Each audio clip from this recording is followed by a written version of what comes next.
హైదరాబాద్ సంధ్యా theatre ఘటన ప్రభావం మొత్తం సినిమా ఇండస్ట్రీపై పడే అవకాశం ఉందనే అభిప్రాయం సర్వత్రా వ్యక్తమవుతోంది. డిసెంబర్ 4వ తేదీన హైదరాబాద్ సంధ్యా థియేటర్ వద్ద పుష్ప 2 బెనిఫిట్ షో సందర్భంగా జరిగిన తొక్కిసలాటలో రేవతి అనే మహిళ మృతి చెందగా ఆమె కుమారుడు ప్రస్తుతం ఆసుపత్రిలో చికిత్స పొందుతున్న విషయం తెలిసిందే.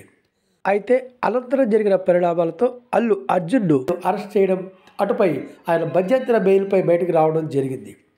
ఈ ఘటనపై తెలంగాణ ముఖ్యమంత్రి రేవంత్ రెడ్డి మాట్లాడుతూ అల్లు అర్జున్ పరామర్శించేందుకు సినిమా పరిశ్రమకు చెందిన అనేక మంది వెళ్లారని, ఆసుపత్రిలో చికిత్స పొందుతున్న బాలుడిని పరామర్శించేందుకు మాత్రం ఇండస్ట్రీ నుంచి ఎవరూ రాలేదని ఫైర్ అయ్యారు.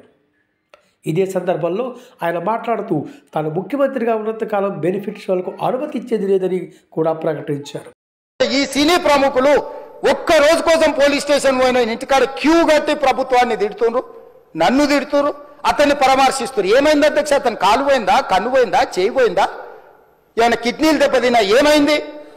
అతన్ని ఇంతమంది సినీ ప్రముఖులు పరామర్శించారు, కలిసిండ్రు, అభినందించారు. కానీ ఆ పిల్లగాన్ని కనీసం అన్న పరామర్శించడానికి సినీ ప్రముఖులు ముందుకు రాలేదంటే సినిమా ఇండస్ట్రీలో ఉన్న ప్రముఖులు ఏం ఆలోచన చేస్తుండ్రో, ఏం కోరుకుంటుండ్రో నాకైతే తెలియదు. సంధ్యా థియేటర్ ఘటన ప్రభావం మొత్తం సినిమా ఇండస్ట్రీపై పడిందనే భావన సర్వత్రా వ్యక్తమవుతోంది. ఈ నేపథ్యంలో బెనిఫిట్ షోల విషయంలో ఏపీ ప్రభుత్వం ఎలా స్పందిస్తుందనేది ఆసక్తిగా మారింది. సినీ ఇండస్ట్రీలో సంక్రాంతి పండుగ సెంటిమెంట్తో సినిమా రిలీజ్కు ఏర్పాట్లు చేసుకోవడం అనేక సంవత్సరాలుగా వస్తున్నది.